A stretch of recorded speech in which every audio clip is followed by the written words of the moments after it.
Good evening, viewers, and you're watching the Mortgage Busters show, and we're all about helping you pay down your mortgage down to zero so that you can go to the bank and say, can I please have my title? I'd like to have it in my own hands, in my own safekeeping, rather than in the bank's vault, so you've got control of your assets and your property and your life. My name's Greg. I'm Adrian.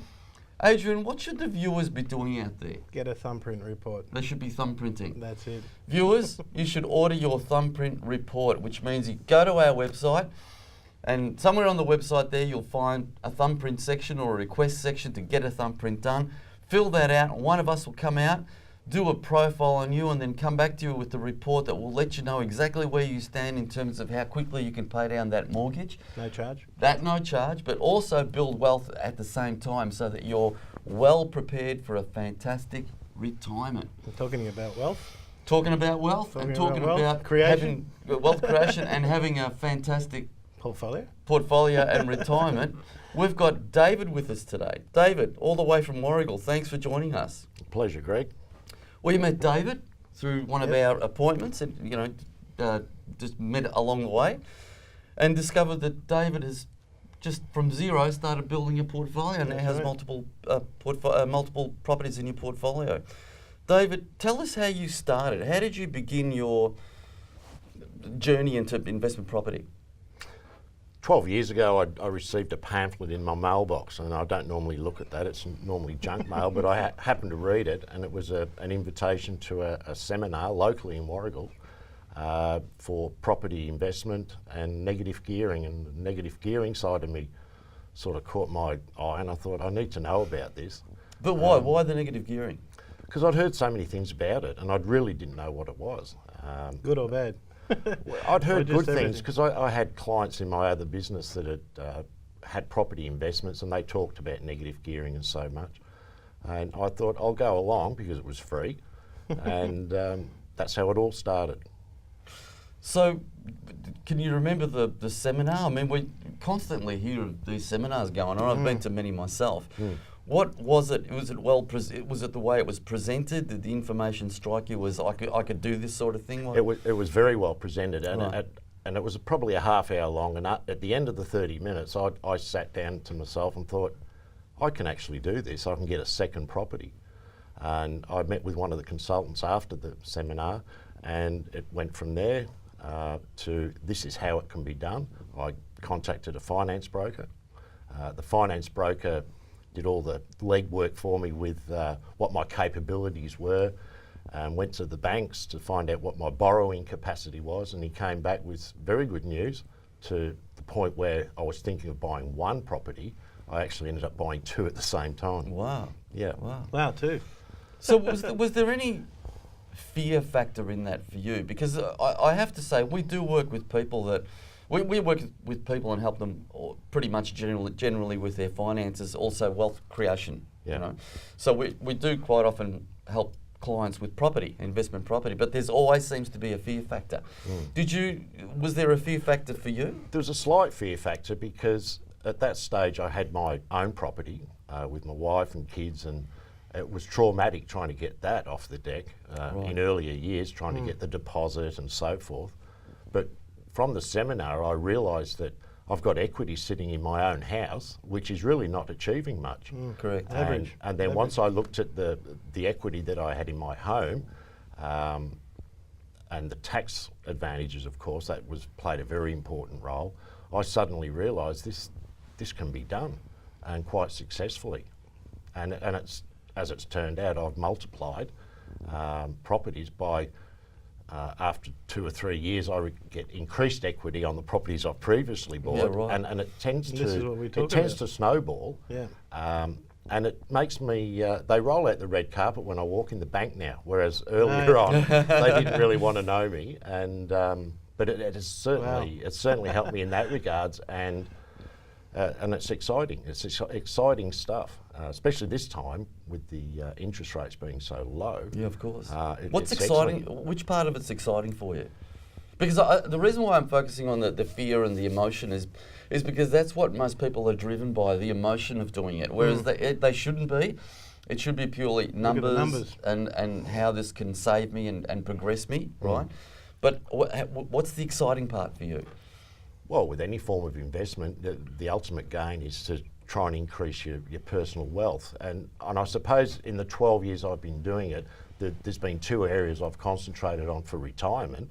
One was superannuation, and the other was now property. And the property side of things has far outweighed superannuation because they haven't had too many tremendous... Most of them, yeah. Most of them haven't returned what they anticipated. Correct. Up in the last couple of years they've improved, but overall, over say a 10-year period, bricks and mortars far outweighed superannuation. So I've got both running for me at the moment. Oh, you got it in super as well, the property in super as well? No, Are you looking at doing that was one thing I never went to a seminar for that, Adrian. Yeah, I don't think there were any around. No, but They're more around now. I'm at the position now where, with my self-managed super fund, I'm looking at taking the next level into commercial properties. Yep, which you can. Which in we super, can through, yeah.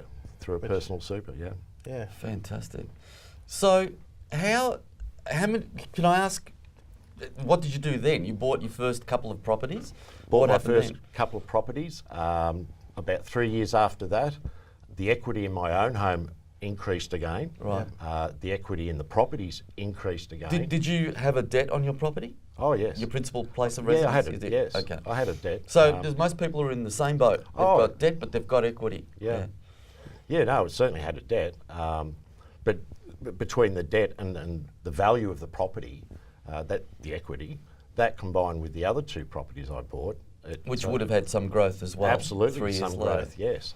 So what happened? Well, I just got smarter and thought, well, I rang my finance broker up and said, listen, I'm interested in perhaps another property. We did a needs analysis, and he came back and said, you can borrow X amount of dollars.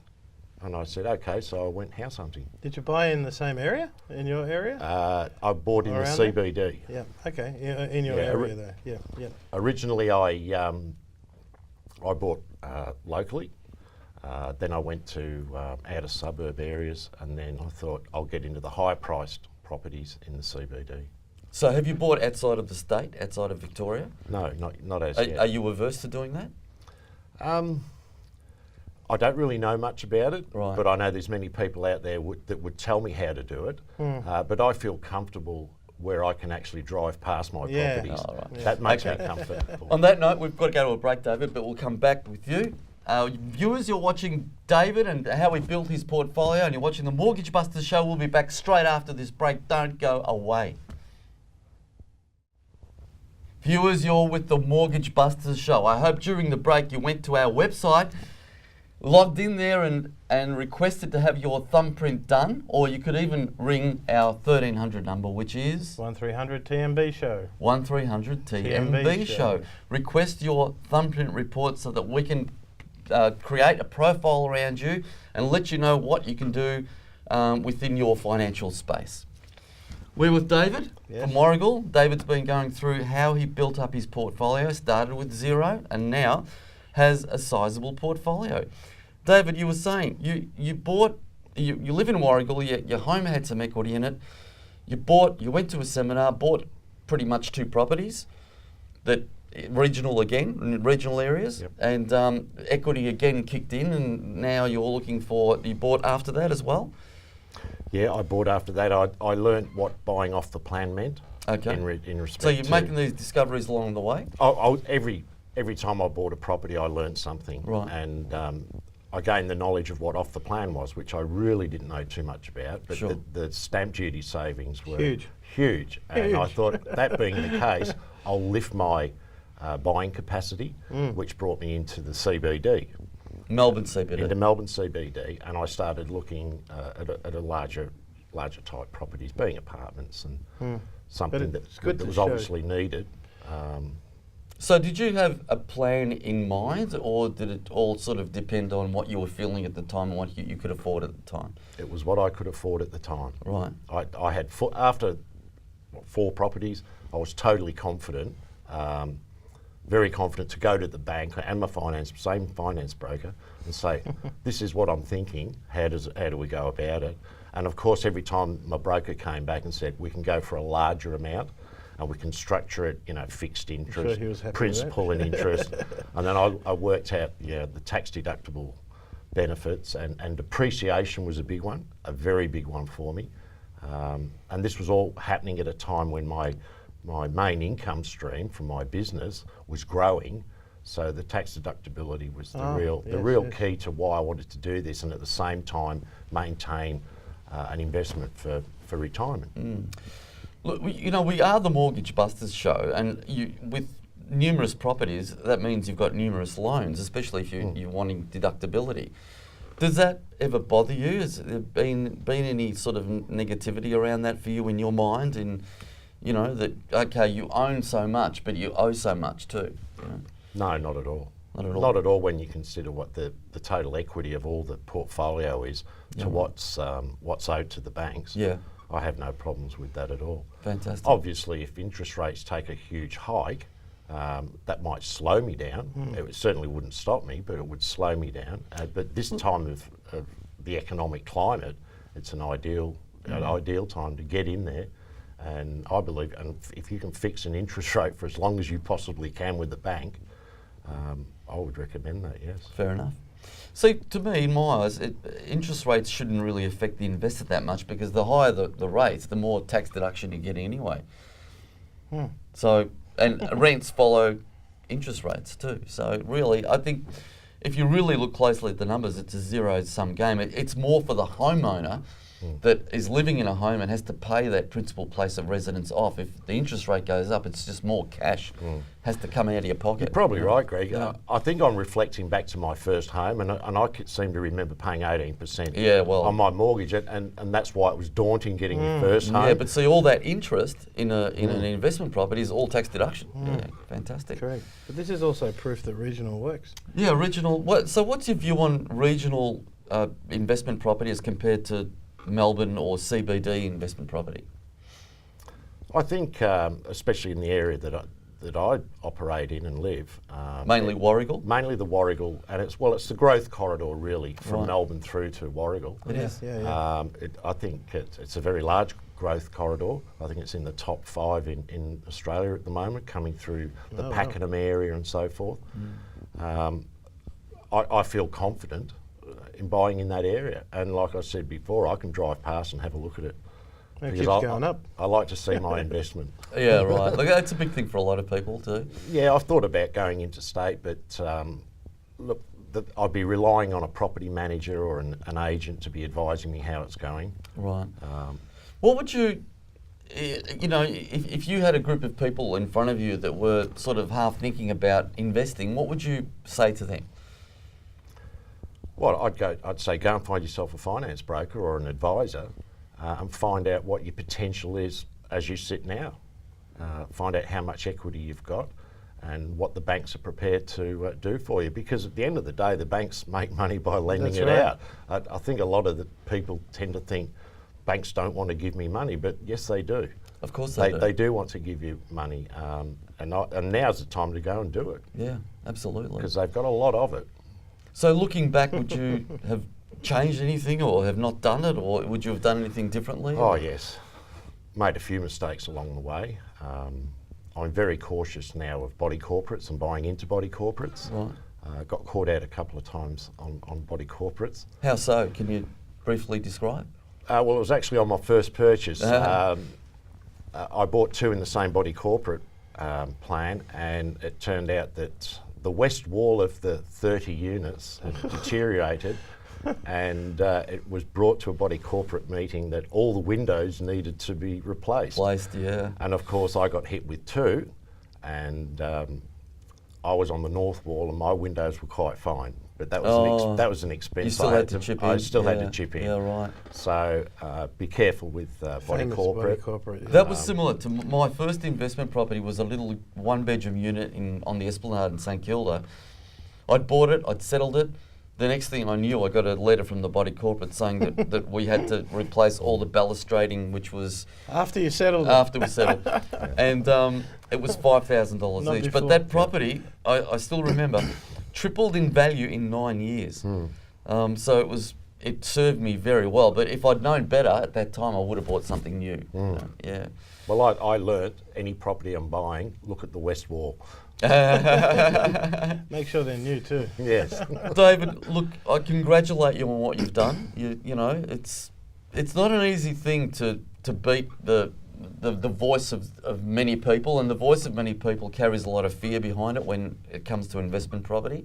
That's what I've discovered. But someone like yourself that has a go and has made it a success, and I suppose you still, it's still probably your portfolio is in its embryonic stage. It's probably still got miles to go or kilometres to go. Yep. So I wish you all the best with that. Thanks very much for coming onto the show. And It shows it can be done. it Can be shows done. that it absolutely That's what we're can trying be to done. show. Comes down to affordability and just doing sensible things around with your money. Yes. Yeah. So again, thanks for coming on the show, and we'll talk again at some stage. Thank you. Thanks very much, David. You've been watching the Mortgage Busters show. Again, don't forget the thumbprint report. Check us out on the website.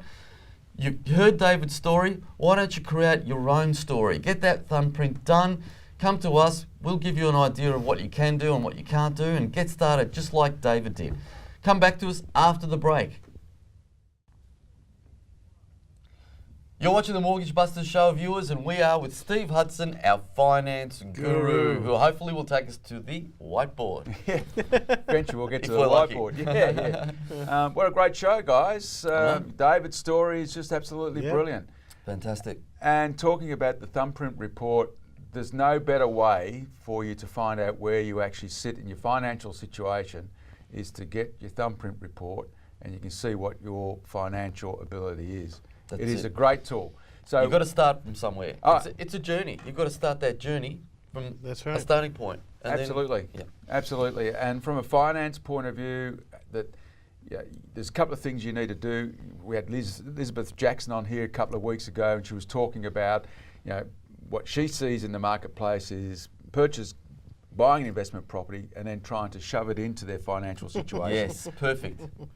Couple of reasons why you don't want to do that, or you want to avoid doing that, is that you're under stress and strain trying to get that finance in order to fit the property, and in some cases it may be that what you're trying to do is not the best way of doing things, and therefore you're not getting the best deal that you could potentially get from the bank if you'd put it all into place beforehand to see what you can actually do. So from a finance point of view, your method of operation, again, what you're going to do as far as an investor goes.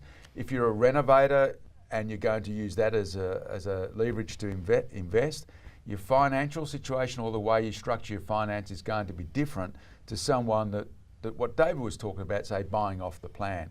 So you've got to get that in order. So make the property fit the finance, not so much trying to shove the property into the finance. Do your That's homework. right. I love that. Do your I love- homework. Do your homework. Yeah, absolutely. Homework research, Yeah. and that's being investor ready. The thumb report is a first step in doing that. So once you know what you're going to do as far as being an investor, now it may be that you want to be an owner builder, and flip properties or whatever. It's going to be a different finance solution than just going straight out and doing a land and construct type investment. Correct. So, they're the things to keep in mind. But what a great story. Oh, fantastic. Well, that's what we Fantastic. want to see people do. Yeah. So This is what we want. So first off, thumbprint report viewers, make sure you get that. Now, also from an investor's point of view, David, you asked Greg about, was there any hesitancy or the risk, or was there any fear in investing? Now, when it comes to investing, there is a couple of ways that you can structure to minimise, and some of the discussions I have with clients is their appetite for risk, and it does vary, and there's different ways that you can actually, do your investment or your your structure for finance. To me, especially for anyone in their 50s, that if they haven't made provision for their retirement and their super is not adequate, the risk is in not doing something. The risk is not to invest or not to take action. But they don't see that. But yeah, That's they don't want to see That's that. correct. They don't want to see that. And again, if good point that you touch on there, that someone in their 50s, for instance, would be looking at a different lender than, say, someone in their 30s. Correct. Because banks have their own risk profiles. So again, you want to get it into order. So look, from a structural point of view, let's use the whiteboard. Let's go to the briefly, whiteboard. Here we go. and see how much we can fit in the All time right. that we have remaining. So what have you got for us today? So it's just about structure. We've got house number one. We'll call this our principal place of residence, as we normally do. Principal place of residence. Where you live. PPR, where you live. Okay. So the banks look at. That looks like it Mushrooms. should belong in Bali. Yeah, well, it's a bit like a mushroom, isn't it? So this is the investment property. Now we have an opportunity with, depending on the equity that we've got in this place here. Let's say this is worth $500,000, and we've got a mortgage of say $200,000. Okay. The quickest and easiest way for an investor is to cross-collateralise the investment property across their PPR, and they can then borrow 100% of the funds that's required for that investment property, plus. Okay, when I say plus, if it's you got stamp duty costs, and if you're doing construction, the purchaser may want some holding costs, for interest payments they've got to make during the journey. We can borrow that depending on the equity situation. Of course, they need to be able to service. Mm-hmm. Well, that's The level of risk for that is higher than the other two methods I will show, is that the bank has total control over this scenario, okay, because this is related to this property here. If we have a situation, they can make you sell, okay? So that's the risk, so that's the highest risk. Does it always have to be the same bank?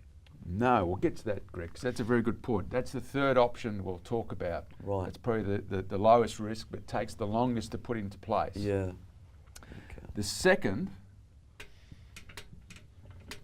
and see if we can get an Australian house. smaller mushroom. So in this case here, if this property was say $300,000, we need, remember the 80-20 rule, we need 20% deposit to stay out of LMI. Mm-hmm. We would then Which is mortgage insurance. Mortgage insurance, yes, loan mortgage insurance. For that property there, we'd need 60,000 plus costs. But for the sake of the exercise, we'll just say 60. Okay. Mm-hmm. So let's take that. We would then go back to the bank and say, okay, we want 260 mortgage here, and we're going to take a mortgage on this one of say 240. Okay. So these properties now are independent, and that they're not linked to each other at all. Okay. Mm-hmm. The third option is what you were talking about, Greg, was that we would then do with this property exactly the same as what we've done with this property, and do an 80-20 on this, and we'd still do a mortgage on this, 260, but we might have this as NAB, as a lender, and this maybe at CBA or some other lender, and they're totally independent of each other. Mm-hmm. So if there is a need to sell, that NAB doesn't know what CBA is doing. Right. And there is some other advantages too from there, from a servicing point of view. But Okay. you're quite All right. right. Well, we've got 1 minute. Okay. So what? Really, I mean, I've been through myself personally Yep. the first all of those scenarios, pretty much. But the first one is the most expedient. Quickest, easiest to do, and it's the most tax effective because you're utilising 100% mortgage on the investment Yeah, property, yeah. and your accountant can then structure that with all the other deductions, Yeah. 100%. With this one here, you're only using 80% of the loan Yeah. amount, so you're not claiming as As much. much. But still very effective way of doing Yeah. it. But as your risk level for risk is minimised as you go down these scenarios. Look, everyone that I've listened to and seminars and things that I've gone to, they always recommend the Number first one. one until you get a few under your belt, Yep. and then you start to do the more exotic ones. Thumbprint number one. All right, boys. thumbprint number one. Get your thumbprint done, ladies and gentlemen. We'll get back to you with a profile and so on and so forth. We've mentioned it 2 or 3 times today. We have to wind up. Yep. Thanks, Adrian. Thanks, Guys. Stephen. We'll see you next week. Have a great week. We'll see you next week on the Mortgage Busters Show.